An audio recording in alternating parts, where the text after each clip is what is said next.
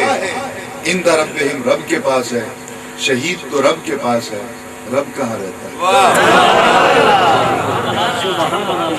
اب میرا خیال ہے ہم اس مرحلہ فکر کے قریب آ گئے ہیں جہاں بالکل واضح ہو جائے گی بات کہ حسین کہاں رہتا ہے. جب ہم نے قرآن سے پوچھا کہ رب کہاں ہے تو خود رب کائنات نے جواب دیا کہ وَنَحْنُ أَقْرَبُ إِلَيْهِ مِنْ حَبْلِ الْوَرِيدِ, کہ ہمیں تلاش مت کر قریہ بستی بستی پاگلوں کی طرح, دیوانوں کی طرح. کیا میں کوئی گمشدہ خزانہ ہوں جس کو تو تلاش کرتا ہے؟ اپنے من کی کتاب کو کھول کے پڑھ, وہاں تجھے میرا ایڈریس معلوم ہوگا. تو قرآن کہتا ہے وَنَحْنُ أَقْرَبُ إِلَيْهِ مِنْ حَبْلِ الْوَرِيدِ, وَنَحْنُ أَقْرَبُ إِلَيْهِ مِنْ حَبْلِ الْوَرِيدِ. قرآن کہتا ہے کہ ہم تیری رگ جاں سے بھی زیادہ قریب رہتے ہیں. اب غور کیجئے گا, ہم تیری رگ جاں سے بھی زیادہ قریب رہتے ہیں. علماء نے اس کی وضاحت کی کہ اللہ تعالیٰ اپنے علم, اپنے تصرف اور اپنی قدرت کے اعتبار سے تیری رگ جاں سے بھی زیادہ قریب رہتا ہے. تو اللہ تعالیٰ تیری رگ جاں کے قریب, حسین رب کے قریب, تو جہاں رب ہے وہاں حسین ہے. اب ذرا غور کیجئے گا, جہاں رب ہے وہاں حسین ہے. تو یہاں تک پہنچتے پہنچتے دو مسئلے واضح ہو گئے. ایک تو حسین زندہ ہے, اور دوسرا یہ بھی واضح ہو گیا کہ حسین دور بھی نہیں ہے, تیری رگے جا کے قریب بستا ہے, شارک سے بھی قریب رہتا ہے. تو اب مولانا معاملہ تو واضح ہو گیا. تم کہتے ہو جو مر جائے اسے مت پکارو, جو غائب ہو اسے مت پکارو. تو حسین نہ تو مردہ ہے نہ دور ہے.